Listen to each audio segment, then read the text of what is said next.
नमस्कार। बुलेटिन की शुरुआत करेंगे, मैं हूं प्रियंका और सबसे पहले बुलेटिन की शुरुआत करते हैं बड़ी खबर से। देश भर में कोरोना का कहर बदस्तूर जारी। देश भर में कोरोना का कहर बदस्तूर जारी।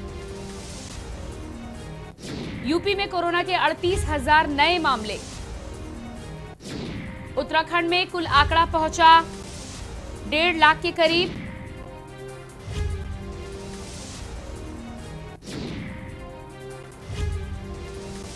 बिहार में 12,359 मामले आए सामने।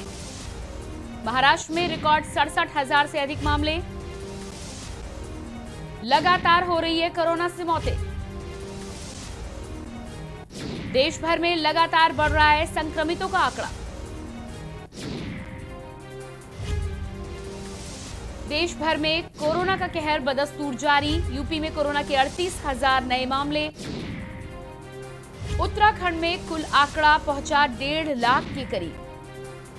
इसके अलावा मध्य प्रदेश की बात करेंगे। मध्य प्रदेश में 12,000 से ऊपर नए कोरोना के केस सामने आए हैं। बिहार के आंकड़ों की बात करते हैं तो बिहार में 12,359 नए मामले आज के दिन सामने आए हैं। महाराष्ट्र में रिकॉर्ड 67,000 से अधिक नए मामले सामने आए हैं। पूरे देश में कोरोना को लेकर कोहराम जारी है। लगातार हो रही कोरोना से मौतें।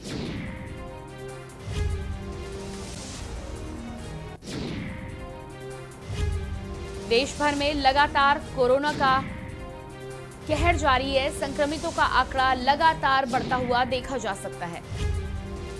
जिस तरह से महाराष्ट्र, बिहार, मध्य प्रदेश से आंकड़े आ रहे हैं, ऐसे में शासन और प्रशासन की तमाम कार्रवाई धरी की धरी रह गई है।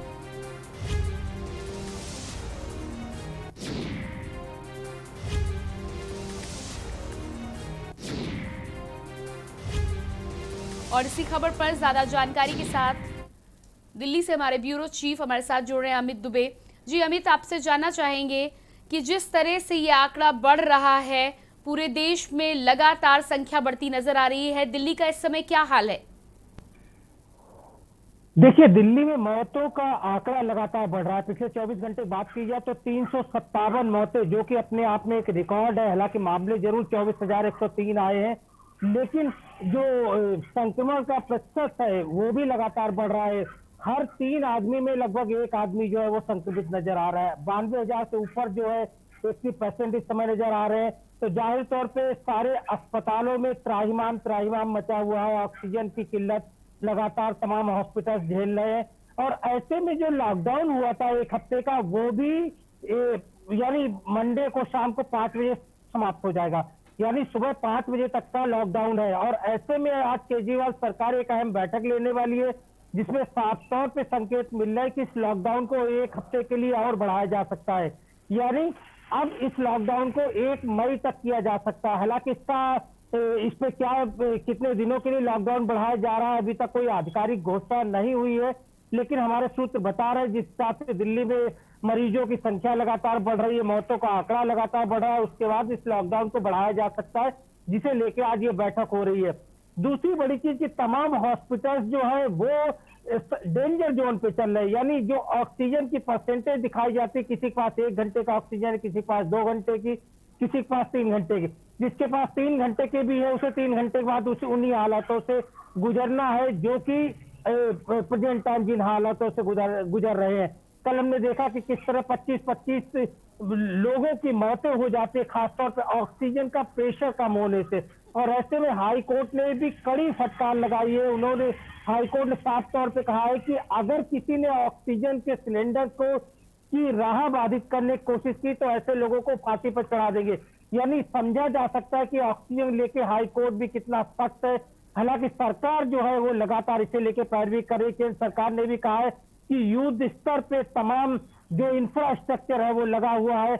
और उम्मीद है कि आने वाले दिनों में जो किल्लत खासतौर पर ऑक्सीजन के हॉस्पिटल्स में नजर आ रही है वो नजर नहीं आएगी। जी, इसके अलावा अमित, दिल्ली की यदि हम बात करें तो दिल्ली में एक बड़ा तबका है जो कामकाजी तबका है, जो घर से बाहर निकलता है रोज काम करने के लिए।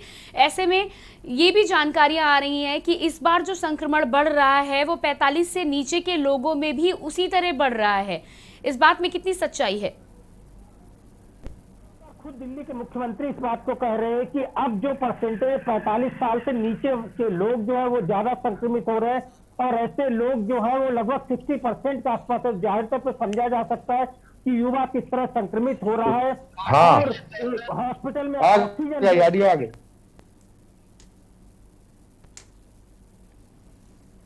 और एक बार फिर से आपको ये तस्वीरें दिखा रहे हैं, कोरोना संक्रमण की ये तस्वीरें हैं। ये हालात पूरे देश में एक जैसे हैं। महाराष्ट्र में रिकॉर्ड 67,000 से अधिक नए मामले सामने आए हैं। दिल्ली की जानकारी हमारे संवाददाता ब्यूरो चीफ अमित दुबे ने आपको दी है। 357 मौतें आज के दिन हुई हैं। साथ ही साथ आंकड़ा लगातार बढ़ रहा है। ये तस्वीरें साथ ही आपको शमशान घाट की भी दिखा देते हैं। और एक बार फिर से पूरे देश में अलग अलग जगहों की जानकारी लेने के लिए हमारे साथ हमारे संवाददाता जुड़ चुके हैं। गाजियाबाद से संवाददाता जयवीर मावी हमारे साथ जुड़े हैं, लखनऊ से उमेश मिश्रा हमारे साथ जुड़े हैं और भोपाल से तरुण हमारे साथ जुड़ चुके हैं। सबसे पहले रुक करेंगे एक बार फिर से जयवीर, आपका रुख करेंगे गाजियाबाद की। यदि हम बात कर लें तो दिल्ली से सटा हुआ इलाका है। दिल्ली एनसीआर में क्योंकि आवाजाही बहुत ज़्यादा होती है, रोज़ के रोज़ कामकाजी लोग आते जाते हैं। ऐसे में आज की यदि हम बात करें तो कोरोना को लेकर आज क्या है ताज़ा अपडेट? देखिए, अगर आज की हम बात करते हैं तो गाजियाबाद के जो जिलाधिकारी अजय शंकर पांडे हैं वो भी कोरोना से संक्रमित हो चुके हैं। उनकी जगह जो गाजियाबाद विकास प्राधिकरण का कार्य देख रहे थे कृष्ण करुणेश, उनको अब जिलाधिकारी गाजियाबाद की जिम्मेदारी दी गई है। वो सारा कार्यकाल जो देखें तो गाजियाबाद में जो संक्रमण है, संक्रमण के जो हालात है वो लगातार गंभीर स्थिति उसको कहा जा सकता है। जिस तरह जो आंकड़े आ रहे हैं, सरकारी आंकड़ों की अगर हम बात कर ले तो बड़े पैमाने पर लोग संक्रमित हो रहे हैं। लोगों के जो मौत का जो सिलसिला है वो बढ़ रहा है। और उसके अलावा इस तरह जो सरकार दावे कर रही थी, चाहे ऑक्सीजन की कमी को लेकर हो या वेंटिलेटर की कमी हो या वार्ड की कमी हो, कुल मिलाकर कहा जा सकता है कि गाजियाबाद के आसपास भी अब बेड उपलब्ध नहीं है। जो मरीज सामने आ रहे हैं उनको बेड उपलब्ध नहीं हो पा रहे हैं। ऑक्सीजन की कमी से मरीज जूझ रहे हैं और कहीं ना कहीं जो जिस तरह के हालात है, कहीं ना कहीं अभी सरकार को इस पर तेजी लानी होगी। हालांकि सरकार के द्वारा दावे किया जा रहा है कि बोकारो से या तमाम जगह से जो गैस है, ऑक्सीजन है, वो लोगों तक पहुंचाने का प्रयास जल्द से जल्द किया जा रहा है, जिसको लेकर उत्तर प्रदेश के मुख्यमंत्री योगी आदित्यनाथ का भी लगातार बयान आ रहा है। तमाम प्रयास किए जा रहे हैं, लेकिन अभी तक वो प्रयास केवल कागजों में नजर आ रहे हैं। उत्तर प्रदेश के गाजियाबाद जनपद की बात करें, गाजियाबाद दिल्ली गौतम बुद्ध नगर से मिला हुआ है। दिल्ली और गौतम बुद्ध नगर कामगार करने वाले लोग बड़ी संख्या में, कहा जा सकता है कि लाखों से ज्यादा की तादाद ऐसी है जो लोग रोजाना गाजियाबाद से दिल्ली और गौतम बुद्ध नगर काम के लिए जाते हैं, अपनी मजदूरी के लिए जाते हैं। लेकिन कहीं ना कहीं जिस तरह संक्रमण फैल रहा है, उस संक्रमण को भी गाजियाबाद में लेकर आ रहे हैं। तो कहीं ना कहीं जिस तरह के जो हालात हैं, उन हालातों पर अगर हम गौर करते हैं तो जिस तरह जो कोरोना संक्रमण के जो मरीज बढ़ रहे हैं, चाहे जांच की बात हो, जांच उतने स्तर पर नहीं हो पा रही है जितनी जांच होनी चाहिए थी। लोग अस्पतालों में लाइन लगा करके खड़े हुए हैं। अगर बात करें बेड के लिए, लोग सिफारिश कर रहे हैं इधर उधर, चाहे वो मीडिया कर्मी हो, चाहे वो पॉलिटिकल लोग हो। ऐसे में बड़ा सवाल है कि जो राजनेता गाजियाबाद जनपद के जो छोटी छोटी बातों पर सामने आते थे, चाहे वो विपक्ष के नेता हो या पार्टी के नेता हो, इस समय जनता को सेवा के लिए बिल्कुल सामने नहीं आ रहे हैं। पिछली बार की अगर हम बात करें, जब लॉकडाउन लगा था तो तमाम स्वयंसेवी संस्थाएं जिन्होंने भंडारे लगाए थे या लोगों की सेवा के लिए वो लोग सामने आए थे, लेकिन इस बार ऐसा देखने को नहीं मिल रहा है। कोई भी स्वयंसेवी संस्थाएं, सामाजिक संगठन इस बार सड़कों पर नहीं आ रहे। हालांकि कुछ संगठनों ने अब कोविड-19 के नाम से व्हाट्सएप ग्रुप बनाकर लोगों की मदद करने का प्रयास शुरू किया है, लेकिन वो प्रयास नाकाफी है, क्योंकि उन प्रयासों से इसलिए हल नहीं होने वाला है क्योंकि ना तो अस्पतालों में बेड है, ऑक्सीजन की कमी से देश जूझ रहा है। तो कहीं ना कहीं इस समय जो हालात हैं वो बदतर हालात हो रहे हैं और इन हालातों को देखते हुए सरकार को जल्द से जल्द ठोस कदम उठाना चाहिए। ऐसे में जब जिलाधिकारी गाजियाबाद भी कोरोना संक्रमित हो चुके हैं तो आप समझ सकते हैं कि कितनी भयानकता गाजियाबाद में होगी। और गाजियाबाद के तमाम, चाहे वो शमशान घाट हो या फिर तमाम जहां पर अंतिम संस्कार किए जाते हैं, सबों का कब्र हो, अब तमाम जगह पर लंबी लाइनें लगी हुई, तमाम जगह पर हालात नियंत्रण से बाहर नजर आ रहे हैं। गाजियाबाद के जो मुख्य स्थली जो शमशान घाट है इंडन पर, वहां पर 10-10 घंटे की अब वेटिंग चल रही है। उसके अलावा अस्पतालों के बाहर लंबी भीड़ लगी हुई है। लोग हैरान है, परेशान है कि अब वो कहाँ जाए, आखिर किससे गुहार लगाए। जो सक्षम लोग हैं वो लोग अप्रोचेबल है। हालांकि गाजियाबाद पुलिस ने कल 115 सिलेंडर के साथ कुछ लोगों को पकड़ा है जो ऑक्सीजन के जो गैस सिलेंडर है उनकी कालाबाजारी कर रहे थे। लेकिन आपको बता दें कि उसमें केवल 8 से 10 सिलेंडर ऐसे थे जो भरे हुए थे, बाकी सभी सिलेंडर खाली हैं। इस समय गाजियाबाद में जो खाली सिलेंडर है ऑक्सीजन के, जो एम्प्टी जिसको बोलते हैं, वो भी 15 से 20 हजार रुपए का बिक रहा है। तो ऐसे में आप हालात का अंदाज लगा सकते हैं, खाली सिलेंडर के लिए मारामारी है, जबकि उसमें ऑक्सीजन नहीं है और ऑक्सीजन मिलने की भी संभावनाएं नहीं आ रही है। बहुत सारे लोग ऐसे हैं जो ऑक्सीजन नहीं मिलने से अपने लोगों को खो चुके हैं। अब जो उनके अपने हैं, उनकी जो पीड़ा है, उनका जो दर्द है, वो यही है कि अगर समय से ऑक्सीजन उन लोगों को मिल जाती तो शायद जान बच सकती थी। हालांकि जो समय की बात हम करते हैं, जो जब व्यक्ति का समय आता है, मौत का समय होता है, तो वो टाला नहीं जा सकता। लेकिन जो परिजन है वो जी, लेकिन प्रयास करते सुविधाएं हैं तो मुहैया कराई जा सकती हैं। जी बिल्कुल, जयवीर आपके पास लौट कर आएंगे। लखनऊ से उमेश मिश्रा भी हमारे साथ जुड़े हुए हैं। जी उमेश, आपसे जानना चाहेंगे सबसे पहले तो आज के लखनऊ की क्या ताज़ा आंकड़े हैं कोरोना को लेकर, और उसके बाद अगला सवाल ये है कि कल ऑक्सीजन एक्सप्रेस बोकारो से लखनऊ पहुंची थी, ऐसे में माना यह जा रहा था कि अब जल्द ही ऑक्सीजन का सप्लाई लखनऊ समेत अलग अलग जनपदों में किया जाएगा, उसको लेकर क्या कार्रवाई अभी तक हुई है? देखिए, बिल्कुल जो कोरोना का जो संक्रमण है वो लगातार तेजी से बढ़ रहा है। उसकी जो लहर है हम देख रहे हैं, जिस तरह से सुनामी कह सकते हैं, सुनामी लहर की तरह है।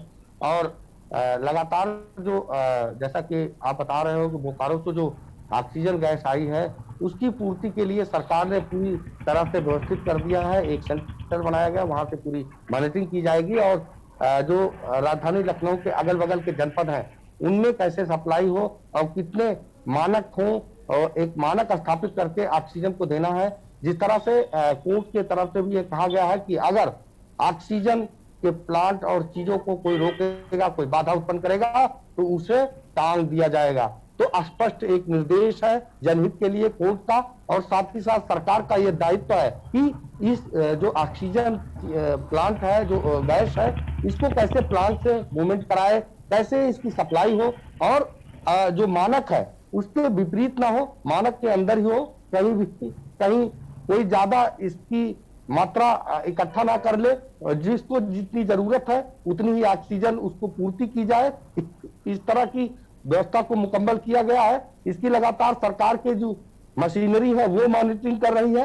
हालांकि प्रदेश में जिस तरह से 223 अब तक मौतें हुई, हालांकि सबसे ज्यादा मौतें हैं, और जो ये कोरोना का जो संक्रमण है ये शहर से लेकर ग्रामीण स्तर में बहुत तेजी से फैल रहा है।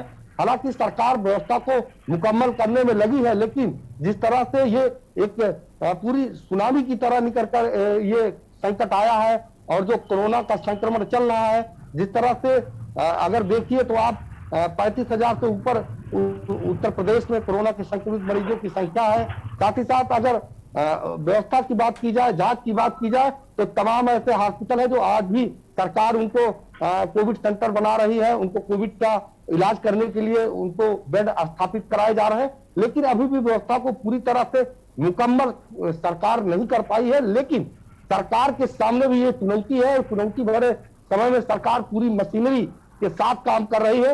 हालांकि लोगों को भी थोड़ा सा एहतियात बरतने की जरूरत है और कहीं न कहीं अपने धैर्य को बनाए रखें, अपने घरों में रहें, और जो एहतियात की चीजें हैं वो लगातार लोगों को करनी है।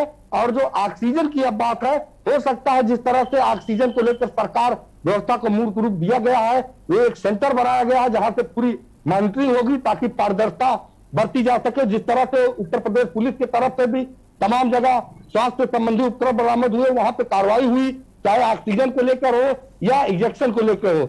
हालांकि जिस तरह से इस संकट की घड़ी में हर व्यक्ति का भी अपना अपना एक दायित्व है, सरकार भी अपना दायित्व निभा रही है और हर व्यक्ति को भी अपना दायित्व का निर्वहन करना चाहिए। जी बिल्कुल ठीक कहना है आपका। भोपाल से भी हमारे साथ संवाददाता तरुण कुमार जुड़ गए हैं। जी तरुण, आपसे जानना चाहेंगे कि भोपाल में आज कोरोना को लेकर क्या कुछ अपडेट है, और साथ ही साथ सरकार जिस तरह के प्रयास कर रही है उसका कितना असर धरातल पर दिखाई दे रहा है? भोपाल में आज 1850 से ज्यादा कोरोना के मरीज निकले हैं एवं पूरे मध्य प्रदेश में आज 16,000 से ज्यादा 12 से 16,000 के बीच में कोरोना के आंकड़े हैं। एवं सरकार पूरी तरह से प्रयास कर रही है, धरातल पे हर तरह का वो प्रयास, हर संभव प्रयास कर रही है जिससे कोरोना की चेन को तोड़ा जा सके। लेकिन कहीं ना कहीं सरकार इस कोरोना की चेन को तोड़ने में भी असफल साबित होते जा रही है। और आज विश्वास सारंग जो चिकित्सा शिक्षा मंत्री हैं मध्य प्रदेश के, उन्होंने भी आज भोपाल स्टेशन के रेलवे प्लेटफॉर्म 6 नंबर पर वहां पर एक रेलवे आइसोलेशन कोच बनाया है। आइसोलेशन कोच का निरीक्षण करने के लिए वहां जाने वाले हैं आज, जिसमें संभाग कमिश्नर और रेलवे डीआरएम भी उपलब्ध रहेंगे। जी, इसके अलावा भोपाल में ऑक्सीजन की आपूर्ति के लिए क्या कुछ इंतजाम किए गए हैं? की आपूर्ति के लिए हर तरह के संभव प्रयास किए जा रहे हैं, किंतु कहीं ना कहीं ऑक्सीजन के उपलब्धता ना होने की वजह से या ऑक्सीजन की कमी होने की वजह से कई मरीजों की मौत हो गई। जी बिल्कुल, एक बार फिर से रुक करेंगे। अमित जी, दिल्ली की यदि हम बात कर लें तो दिल्ली में जिस तरह के हालात आपने बताए हैं कि सीएम ने खुद माना है कि इस बार संक्रमण 45 के नीचे के लोगों में भी फैल रहा है और उन्होंने अपील भी की है कि कोविड गाइडलाइंस का पूरी तरह से पालन किया जाए, तो आपके पास क्या आंकड़े हैं 45 से नीचे के लोगों को संक्रमण को लेकर? देखिए, लगभग 60% जो नए आंकड़े बता रहे हैं तो वो 60% के आसपास जो है वो 45 साल से कम के लोग जो है वो संक्रमित हो रहे हैं। और ऐसे में समझा जा सकता है कि किस तरह से, क्योंकि जो लॉकडाउन खुला उसके बाद आम लोग जो थे उसमें खासतौर पर युवा वर्ग जो कि न सिर्फ नौकरी के लिए बल्कि रोजी रोटी की जद्दोजहद के लिए डेली लड़ता है, चाहे वो बस के अंदर हो या मेट्रो के अंदर की बात करें या अंदर फैक्ट्री में बात करें, कामकाज की बात करें, तो हर एंगल पे उसका संघर्ष जो है वो सामने देखने को मिलता है। और ऐसे में बहुत सारी चीजें, चाहे सोशल डिस्टेंसिंग बात करें, मास्क की बात करें, सैनिटाइजेशन की बात करें, चाह के भी नदारद होते हैं, जिस वजह से संक्रमण लगातार बढ़ रहा है। दूसरी चीज कि जो नए सर्वे में बताया गया कि खासकर यूके का जो ये म्यूटेंट है, पिछली बार जो संक्रमण हो रहा था तो जब कोई भी इंसान जो कि कोरोना से संक्रमित होता था उसके लंग्स एक हफ्ते के अंदर उसका इफेक्ट आता था, इन्फेक्ट होते थे। अब जो यूके का वायरस है, जो नया म्यूटेंट है, ये 3 दिन के अंदर ही आपके लंग्स को प्रभावित करता है।